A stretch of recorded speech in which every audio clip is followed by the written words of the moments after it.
Namaskar, everyone. So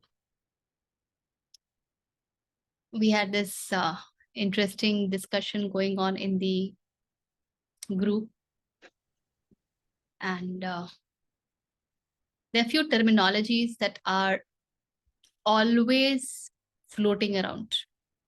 It's a good idea to have clarity, and I also want to kind of caution you all that these terminologies you will always have to be little cautious about where are you listening, in what context are you listening, because different people will use it differently, and these terminologies also have seen certain evolution, I would say.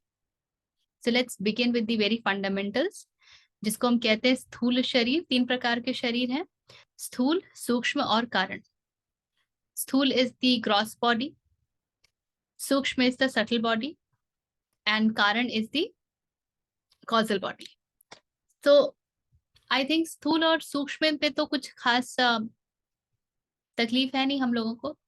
स्थूल is the gross body that we see, that we operate from, which we say it's my body, rather to which we actually indicate when we talk about ourselves. मैं, तो मैं और कहीं नहीं होता है, ये शरीर होता है जिसके साथ हम आइडेंटिफाई करते हैं. तो that is the स्थूल शरीर. Then comes the सूक्ष्म शरीर. सूक्ष्म शरीर is little subtle than the स्थूल शरीर or the gross body, and that is what is all your mind and thought, the manomaya kosha. That is sukshma sharir. So you can't see that, but you can experience that, and we experience thought all the time. Now, when the death of the body happens, both of this go away. There is no sthula sharir, there is no sukshma sharir. But then something remains. That is that something that takes birth. That something has to come into, when it has to come into existence in a form, something has to be there. So I think I would love to quote Swami Sarvapriyananda ji here. He was talking about some English movie wherein he's talked about that it was being shown that a ghost, and we have seen this in so many Bollywood movies also, कि भूत जो है वो शराब के लिए मर रहा है, शराब पी रहा है, और जो the ghost is wanting females and some desire, wanting money, and these desires. So there is a mass, there is a mass that remains, जिसको कि हम डिजायर के नाम से जानते हैं, एक्सपीरियंस करते हैं. उसी को वृत्ति भी कहा जाता है, the tendencies, and that is what forms the causal body. If there would be no tendencies, and that is where the samskaras are also present. So if there would be no tendencies, if there would be no samskaras, no conditionings, then the birthing process of that particular pinda doesn't happen, because the pinda itself dissolves. This is about the very fundamental स्थूल, सूक्ष्म and causal body, the कारण शरीर. कारण किस चीज का कारण है? ये कारण होता है कि व्यक्ति शरीर रूप में वापस आता है. वापस आता कहना भी गलत है, शरीर रूप में प्रकट होता है.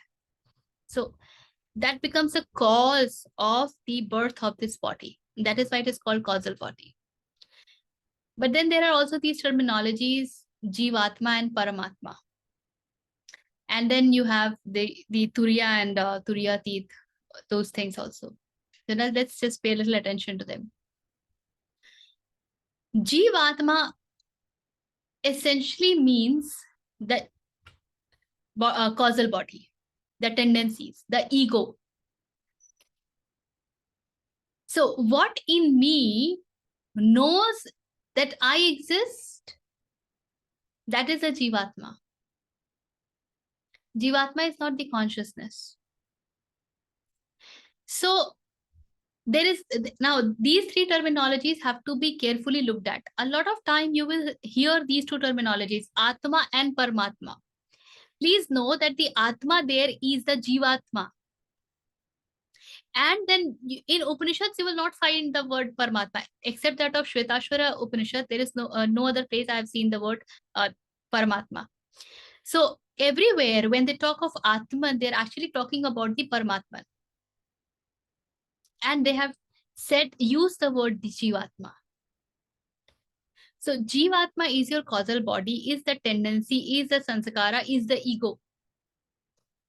And this is supposed to dissolve to the source, which at places you will see as Paramatma used, at places Atman.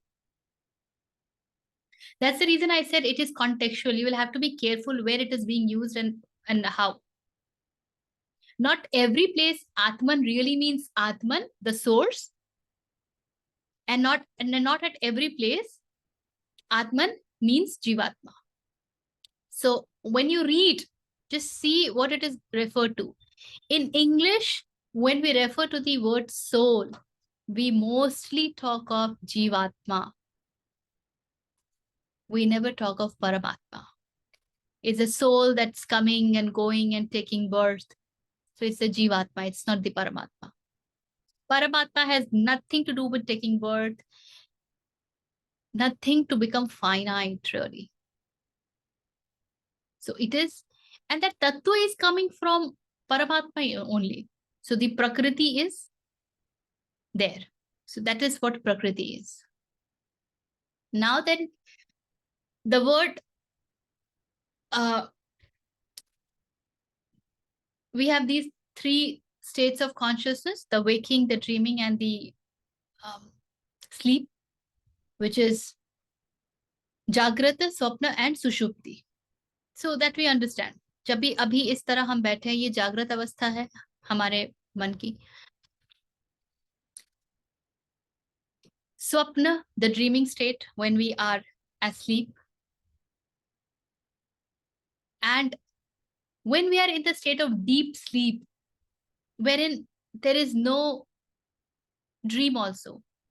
And now psychologists also say that approximately 2 hours is the duration that we get every night, wherein we are in a dreamless state. In dream also, the mind is super active. So it is projecting all that is in subconscious mind in the formation of dream. जो कुछ भी अवचेतन मन में है, वो सब बाहर निकलता है इस समय. और वो सब आपके, और अगर आपको ध्यान हो तो हमने जब पतंजलि योग सूत्र किया था, तब हमने देखा था कि स्वप्न भी 5 प्रकार के होते हैं. So that's the dreaming state. And deep sleep, we have no clue that we exist, but the ego remains. And how do we know that? When we get up, we say, we had such a wonderful sleep. I had such a wonderful sleep. How do you know that you had a wonderful sleep when you were not there? And that is why, even though at that moment you do not have any experience of you being there, अपने होने का कोई अनुभव नहीं होता है, किंतु फिर भी हम पूरी तरीके से उस समय मौजूद होते हैं. उसका एक एग्जाम्पल ये भी है कि यदि आपको कोई पुकारता है, आप सो रहे हैं गहरी निद्रा में, आपको कोई कहता है आभा, आपको कोई कहता है ऋचा, आपको कोई कहता है विद्या, आपको कोई कहता है शिवजी, आप उठ के बोलते हैं, आपको कैसे पता कि वो आप ही हैं जिनको पुकारा जा रहा है? So that is the proof that ego still is existing.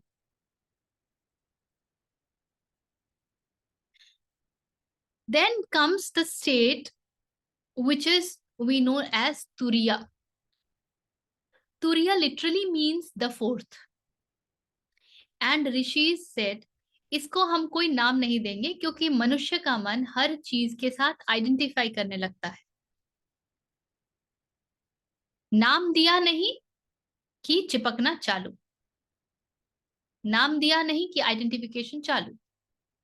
इसलिए हम इसको बस तुरीय बोलेंगे. हम इसको कोई जागृत, स्वप्न, सुषुप्ति जैसा कोई नाम नहीं देंगे. लेकिन क्योंकि एक शब्द उसे मिल गया, तो मनुष्य का मन उस शब्द को ही पकड़ने लगा. And Turiya became the fourth state of consciousness. The fact is, Turiya is present all the time. And every other state of consciousness happens in Turiya.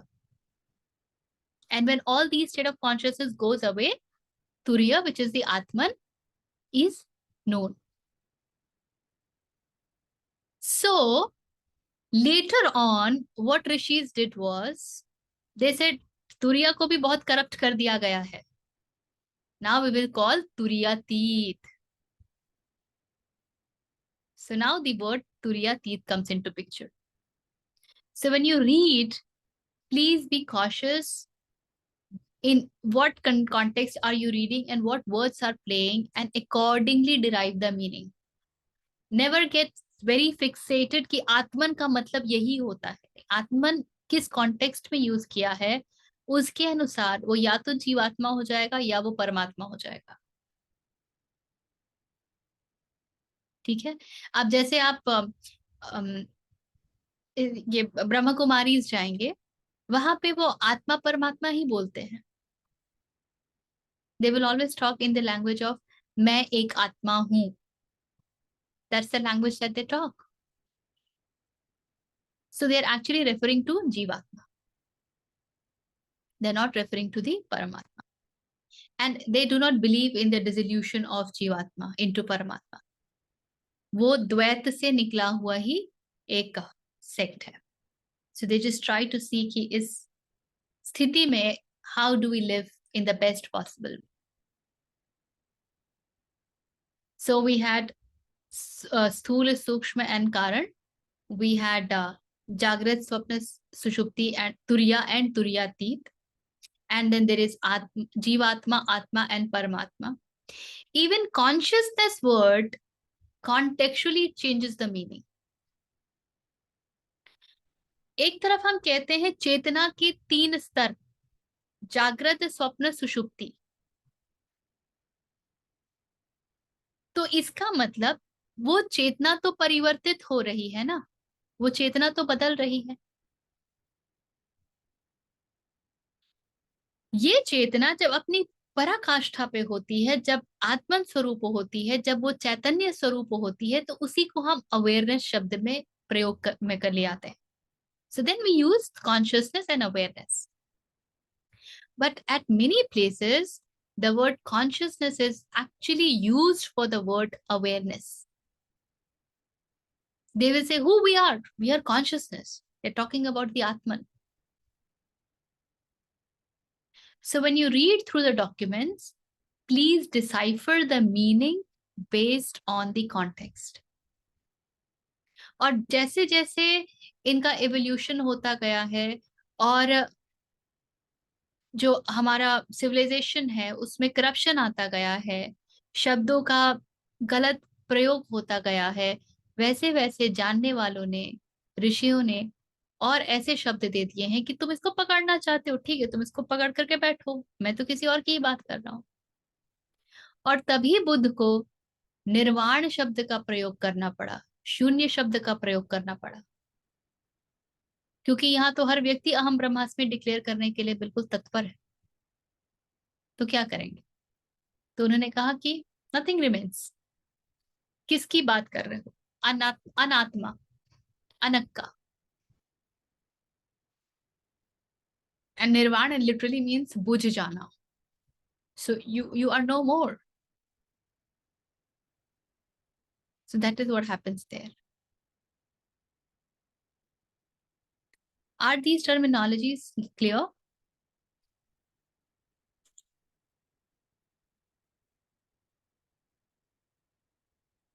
अच्छा, लैग है सबके लिए?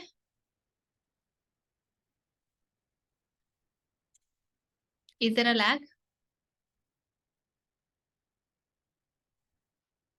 Yes, in between. So I might have to change my network into hotspot. Give me a moment. हाँ रचा, आप प्रश्न बोलिए तब तक.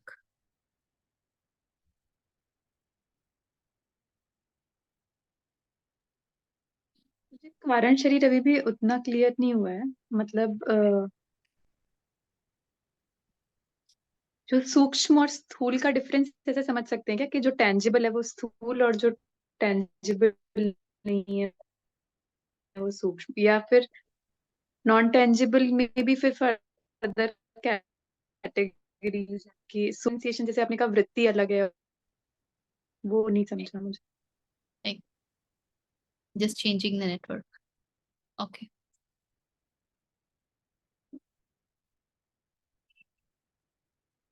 अभी बताइएगा अगर नेटवर्क में प्रॉब्लम हो तो।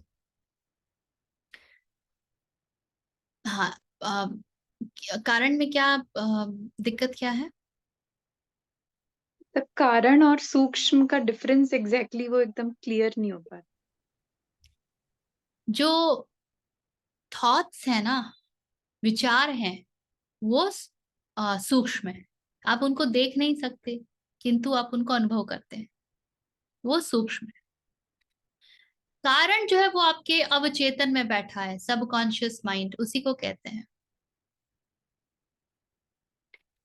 अहम वृत्ति और जो गहरी वृत्तियां होती हैं और जो संस्कार होते हैं, वो कारण में बैठे हैं। अगर ये नहीं होंगे तो इसको असल में हम हमें कहना पड़ता है कि ये वृत्तियों का पिंड है। अदरवाइज इसको अगर एनर्जी टर्मिनोलॉजीज में आप बोलें तो it's the mass of energy that's that carries certain imprints which can be decoded in behavior if it expresses in the form.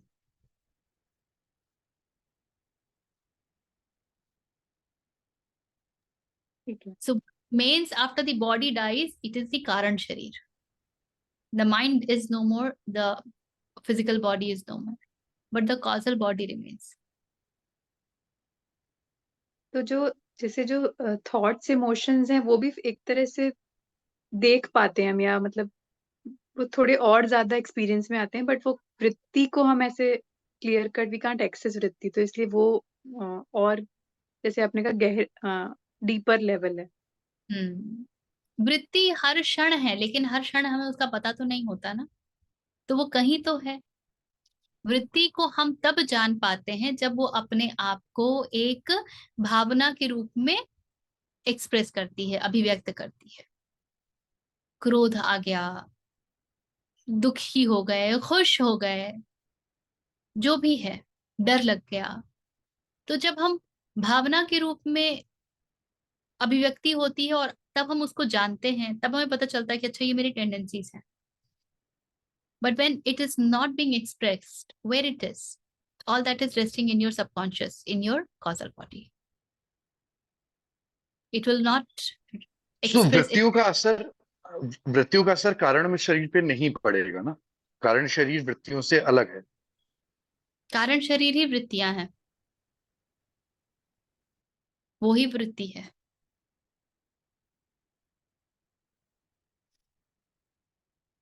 मैं बोल तो स्थूल शरीर को हमने अन्नमया कोशा समझा, जो हम देखते हैं द एक्सटर्नल थिंग। जो सूक्ष्म शरीर की हम बात कर रहे हैं वो मनोमया कोशा हो गया, जिसमें थॉट्स, एनर्जी, बॉडी, इमोशंस है ना। अब जो टेंडेंसीज, वृत्ति और डिजायर्स जिसे हम ईगो बोल रहे हैं, उन सब ने कारण शरीर को बर्थ दिया एक तरह से। They it They are karan sharir. They together are called okay, as karan sharir. They have not given birth to karan sharir. They are karan sharir. Okay, Richa ji, ये Hmm. क्लासिकल एग्जाम्पल जो डिफरेंसेस की है ना, सोने का हार और सोने वाली, एक बार उसको बताइएगा, शायद थोड़ा सा और क्लियरिटी मिले। So सोना is the underlying thing and it is everywhere. सोना को आत्मन के लिए प्रयोग किया जाता है, पूर्णता के लिए प्रयोग किया जाता है, स्रोत के लिए प्रयोग किया जाता है। तो आप चाहे कंगन पहने या अंगूठी पहने, चाहे नेकलेस पहने, चाहे कान की बूंदे पहने, जो कुछ भी पहने जो सोने से बना हुआ है, आप उनको अलग अलग रूप में जानते हैं ना। आप ये थोड़ी कहते कि ये सोना है, आप कहते कि ये अंगूठी है, ये कान की बूंदे हैं, ये गले का हार है। और कोई पूछे कि अरे सोना कहाँ है, तो ये सोना ही तो है। तो ये सोना है या हार है, ये सोना है या कंगन है? तो नहीं, ये सोना ही कंगन बना है। अब सोने को पाने के लिए अगर कंगन को डिसॉल्व कर देंगे तो ही सोना बचेगा, ऐसा नहीं है। सो सोना is the underlying current running in every jewellery. So that is what is the nature of Atman. That is what is running in everything. It's everywhere. Given a shape, not given a shape. Expressed, not expressed. हाँ, मैं कुछ add करता हूँ इसमें। एक line जो मुझे याद है, जो मिस हुई यहाँ पे, कि अगर आपने सोने का हार पहना हुआ है, उसको आपने कंगन में बदल दिया तो सोना कहीं, सोना तब भी है, और वहां से झुमके आ गया तो भी वही सोना है। तो चीजें, ये जो तीनों चीजें हैं, ये आपस में बदलती रहेगी, मगर अंडरलाइन थॉट नहीं बदलेगा। तो बदलाव बदल जाने से, सोने का हार कंगन में पिघलाकर बदल देने से भी सोना नहीं खत्म होगा। ये एक छोटा सा मुझे याद आया था। Correct. अच्छा ऋचा जी, ये जीवात्मा कारण शरीर तो देखा, मगर साथ में जीवात्मा के एक प्रेतात्मा का आता है। I think this is not related to the actual thought process, but प्रेतात्मा का अस्तित्व जीवात्मा के साथ माना जाया गया है। आई डोंट नो, थोड़ा डिफरेंट टॉपिक हो जाता है, मगर एग्जिस्टेंस तो प्रेतात्मा की शास्त्रों में बताई गई है ना।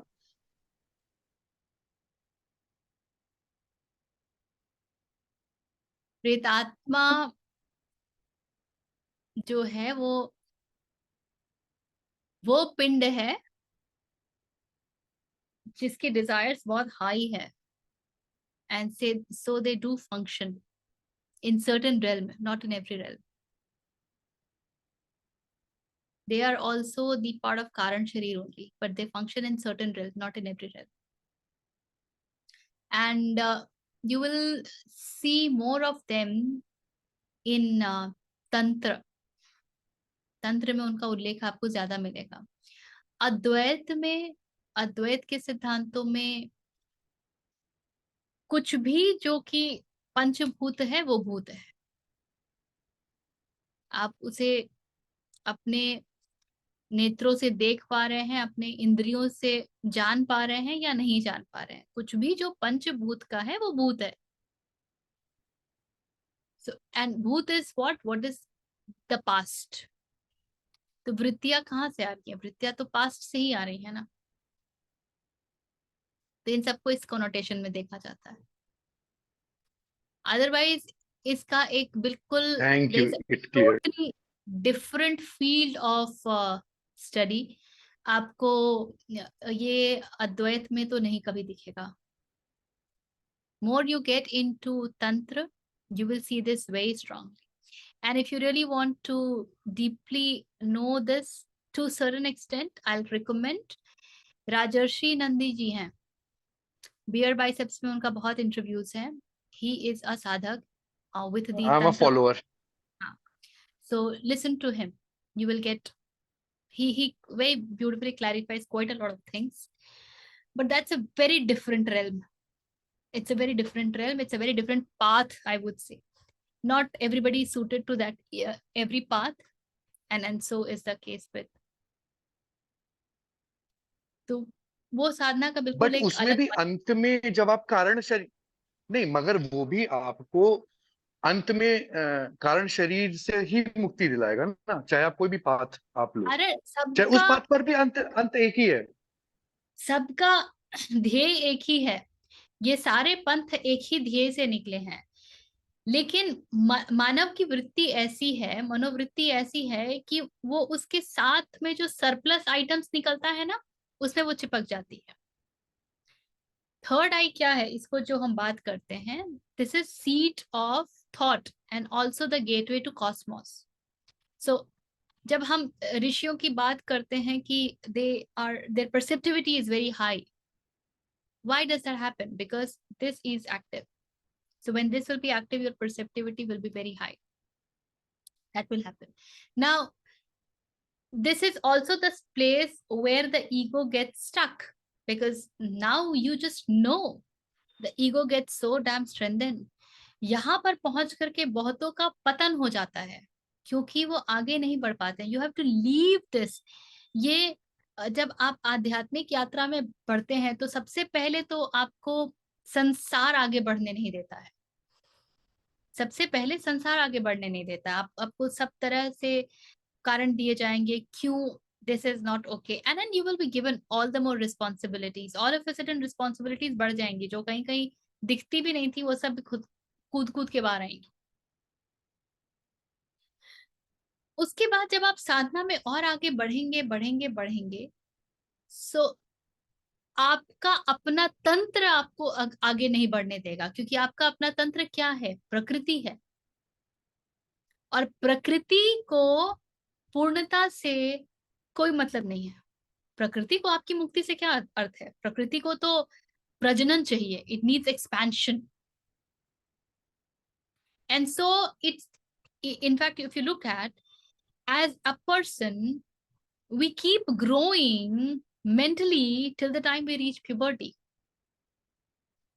Puberty तक हर साल जैसे बच्चा बड़ा होता है उसकी बुद्धि भी बढ़ती है.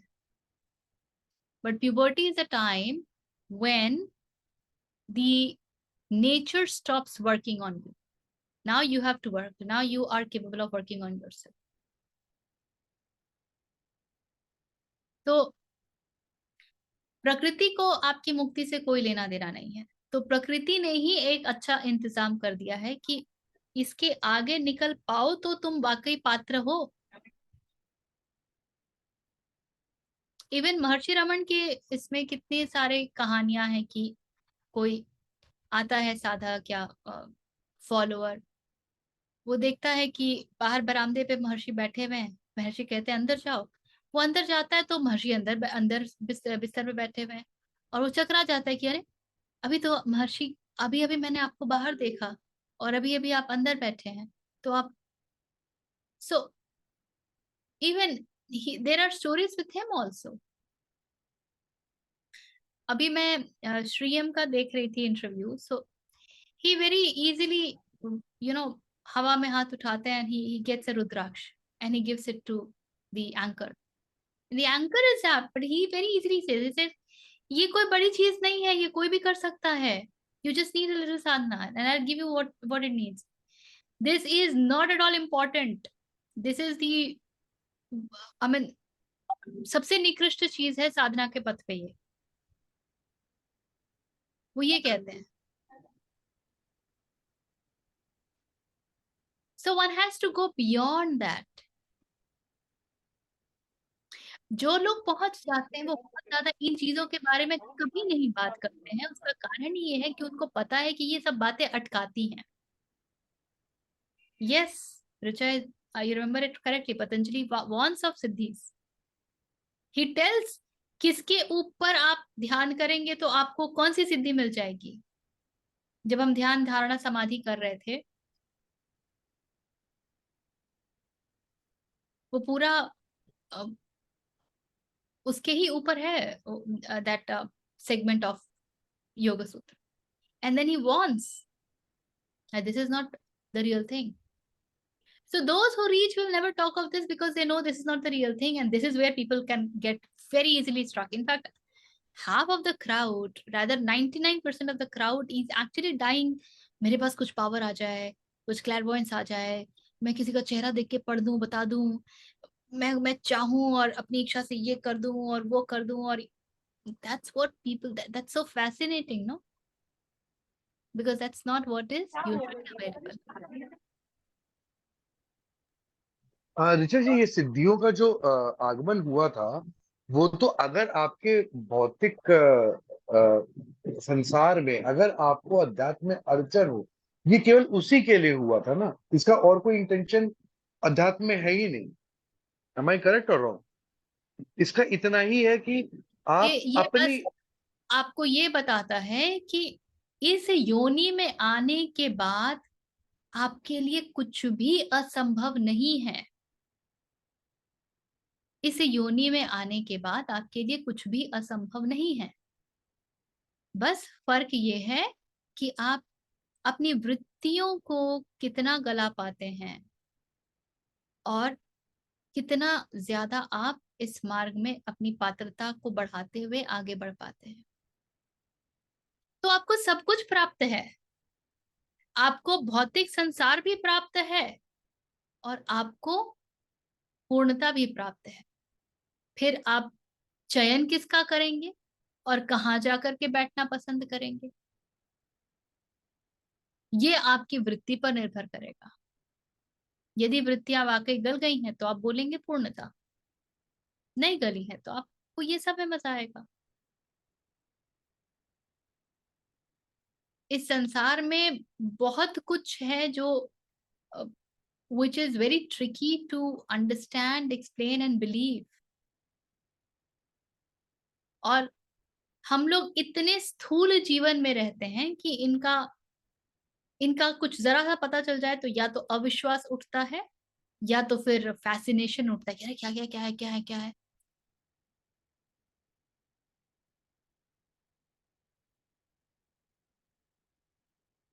These are also the ways how that you go and meditate in certain caves जहां पर ऋषियों ने किया मेडिटेट किया है। You will experience bodilessness and many other things because they have created a mass of energy in that specific zone. That zone is so charged। तो आपके लिए आगे जा पाना और भी सरल हो जाता है यदि आप वहां अटके नहीं तो।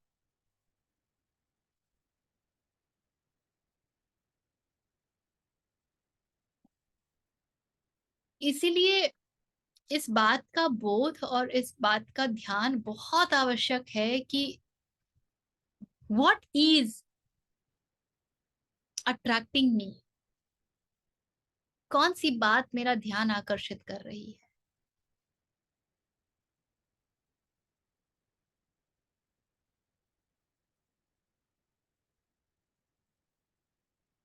That is very very important and it takes lot of I will say honest inquiry, lot of honest inquiry। बहुत, क्योंकि मन के हिलने में ना एक क्षण नहीं लगता है, एक अपॉर्चुनिटी चाहिए बस, एक अपॉर्चुनिटी चाहिए बस। आई नो पीपल, उनको आप नाम बताइए and they start telling you about that person. I personally know of such people.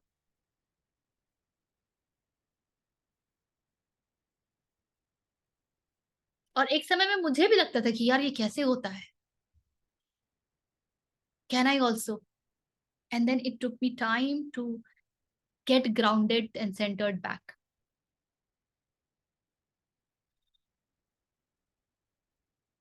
मन को एक जरा सा बहुत मिनिस्कल फ्रैक्शन ऑफ कुछ चाहिए होता है कि वो फिसल जाए। It doesn't take much.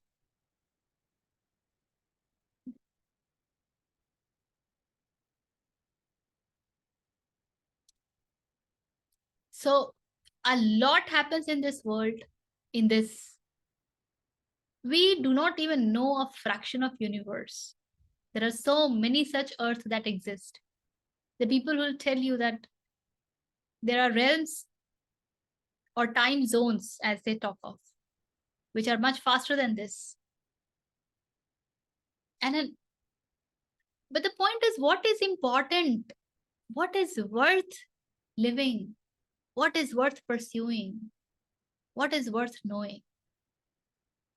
That's where everything, वहां पे हंस बनना पड़ता है कि आप मोती को चुनिए। और से कबीर कहते हैं ना, पहले मन बगुला था करता आत्मघात, अब मन हंसा हुआ मोती चुन चुन खात। तो मन को हंस होना पड़ेगा। And at every step you will have to be alert. You will meet many such things, many such people, many।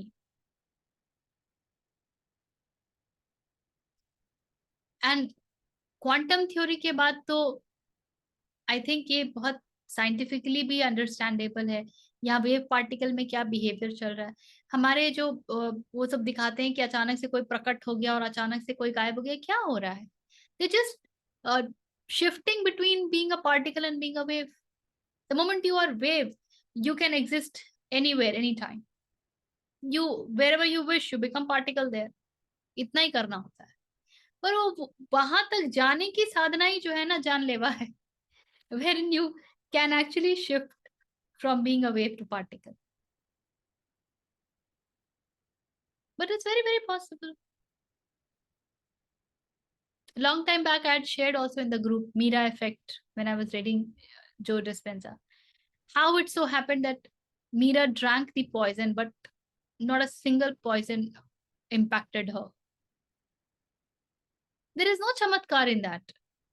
She is so deeply immersed in bhakti of Krishna that when she drank it by, offering it to Krishna, that surrender, that emotion of surrender, that created the quality of cells wherein the cells closed down to the attribute of poison that the body was receiving, and hence the poison was not received by the cells only, and so nothing happened to the body.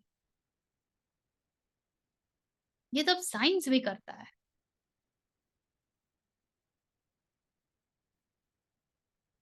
तो उसमें कोई चमत्कार नहीं है, it's very scientific.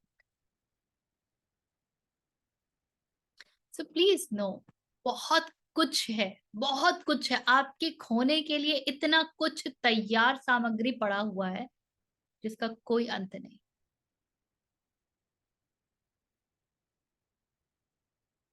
The point is, what is that you place importance on? What is important for you in this life? सारी कहानी यहीं पर विराम पाती है। महत्वपूर्ण क्या है? Anything else emerging? टीचर जी, मेरे को एक कंफर्मेशन चाहिए था आपसे। आपने थोड़ी देर पहले बोला था जो कॉजल बॉडी है वही सबकॉन्शियस माइंड है,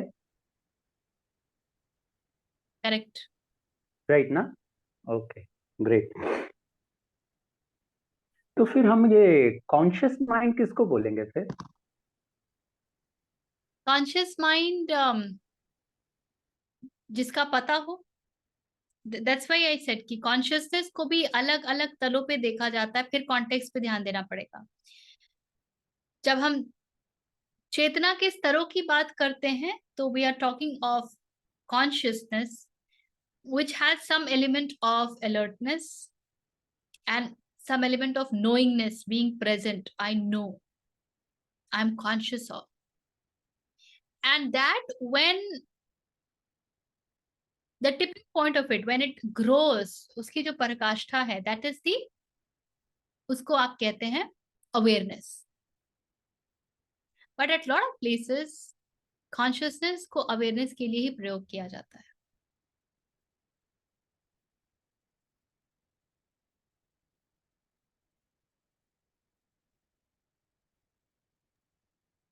ये जो होता है ना, जब वो जो हम दो पोलैरिटीज की बात करते हैं, जब मैस्कुलिन और फेमिनाइन हो गया, सपोज अभी मैं मेल हूँ, राइट? तो मेरे काफी जो फेमिनाइन ट्रेट्स होंगे ना, जो सबकॉन्शियस माइंड में होंगे, राइट? ऐसे ही होता है ना? आपके, हम सबके भीतर दोनों हार्मोन्स है ना, राइट। दोनों हार्मोन्स है, जिसकी अधिकता होती है उसके ट्रेट्स हम डिस्प्ले करते हैं, जिसकी अधिकता होती है उसके ट्रेट्स हम डिस्प्ले करते हैं। That is why you see many females actually being very mainly.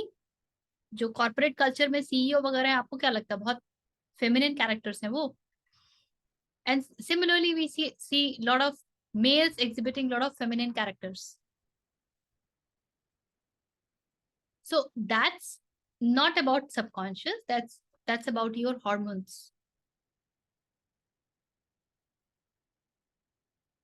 But hormones तो परमानेंटली एक लेवल पे काम नहीं करते ना, नहीं, बिकॉज दे अलग अलग कीप चेंजिंग। हार्मोन्स अलग अलग हॉर्मोन्स अलग अलग एग्जिबिट करते, but then you have some hormones which are predominant, so more और less you will see them functioning all the time. आज एक से चीज और मेरे को कृष्ण जी, एक मुझे प्रकरण याद आ रहा है रामकृष्ण परमहंस जी का।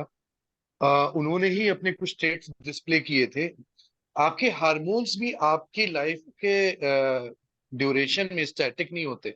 अलग अलग समय में हो सकता है कि आपके फेमिनाइन जो हार्मोन है वो ज्यादा हो, या मेल हार्मोन ज्यादा हो। और अगर क्योंकि सब कुछ पॉसिबल है, तो इसका डिस्प्ले रामकृष्ण परमहंस जी ने एक बार किया था। तो व्याख्यान कुछ इस तरीके से आता है कि उन्होंने एक ग्रुप था जो केवल महिलाओं का था, और वो कृष्ण जी की उपासना करती थी, अपने पति या पुत्र समान मानती थी।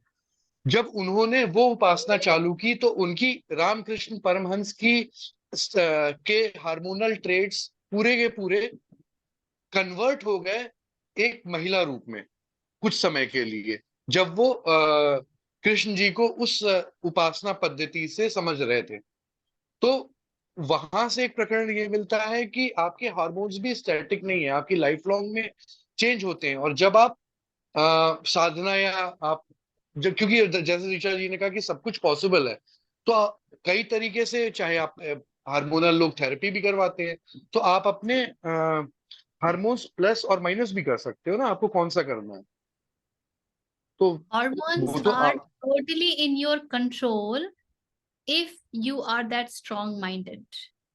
अगर आप ये तय कर लें कि आपको किस तरीके से जीना है, कैसी भावनाओं को अभिव्यक्त करना है, तो आपके हॉर्मोन्स अकॉर्डिंगली फंक्शन करने लगेंगे, because your brain will signal those hormones to get activated. तो रामकृष्ण ने तो इतना किया था कि जब वो स्त्री रूप में रह रहे थे ना, तो उनको मासिक धर्म भी आने लगा था। He was menstruating। So hormones are very much in your control if you are that strong willed।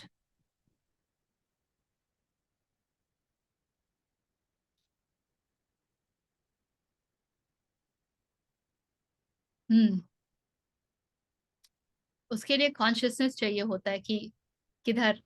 so this brain has everything, this brain is all encompassing, which part of the brain you want to use more, you can activate that। okay, और कुछ इसमें?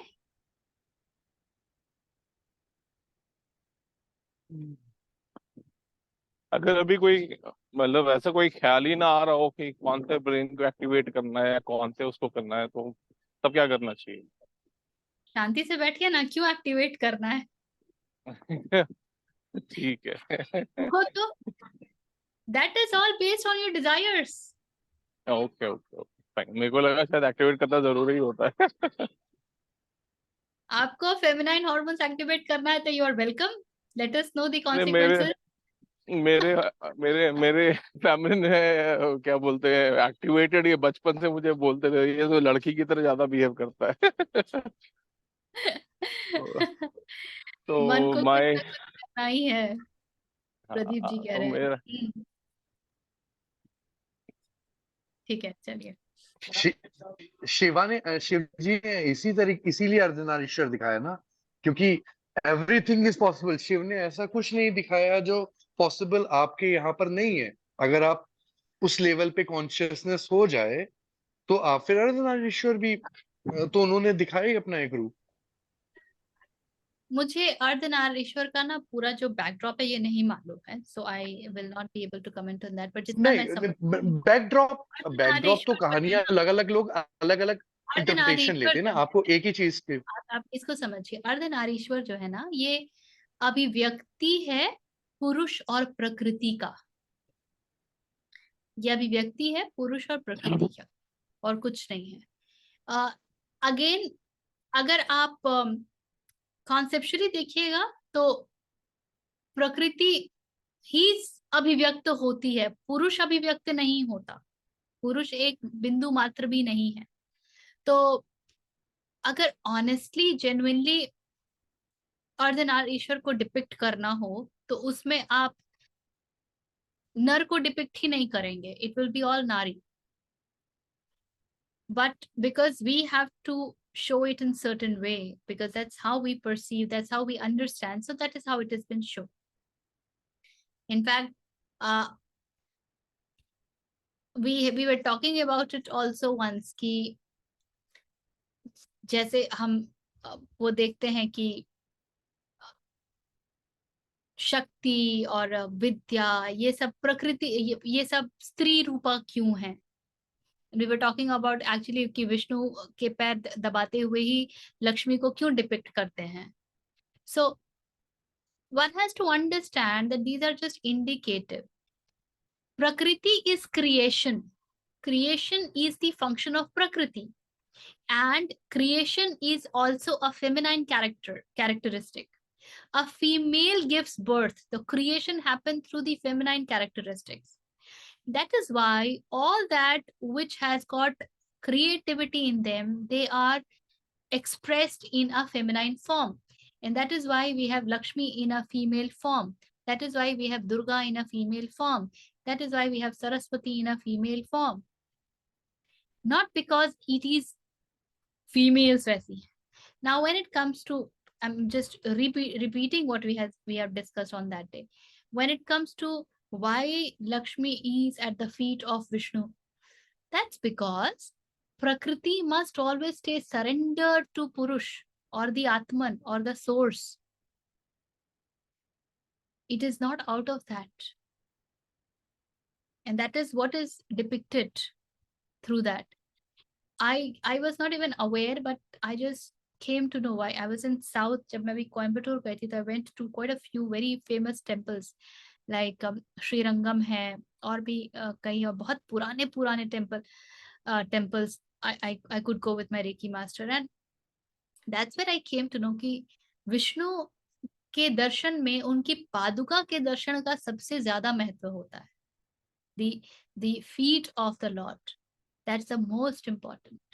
And they close the darshan of the feet of the Lord for a certain period of time. They have their own story behind that, but they close the darshan of the feet of the Lord. So if you look at from the point of view of Advait, why so? Because जब तक हम प्रकृति रूप में ही हैं, तब तक यदि ह्यूमिलिटी नहीं है, यदि सरेंडर नहीं है, श्रद्धा नहीं है, तो आगे बढ़ पाना बहुत कठिन है.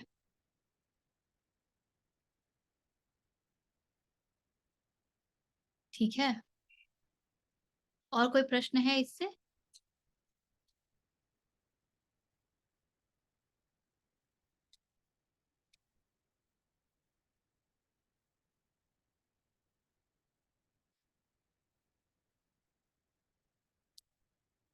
Okay,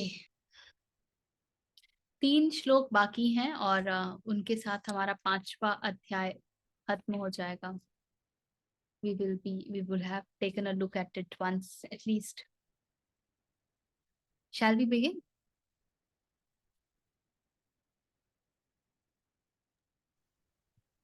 I don't know, it's me, but when we have this deep discussions, after that, your mind just wants silence. It will. Yeah, It will. same here. मन के जो खुराक है ना वो सारे छीन लिए जाते हैं. So and और मन को वो रास्ता दिखा दिया जाता है जो जिसके लिए वो भटक रहा है हर क्षण. मन अंततः शांति पाना चाहता है, विराम पाना चाहता है, थम जाना चाहता है, किंतु क्योंकि डायरेक्शन का पता नहीं है तो वो हर स्थान पे ढूंढता है.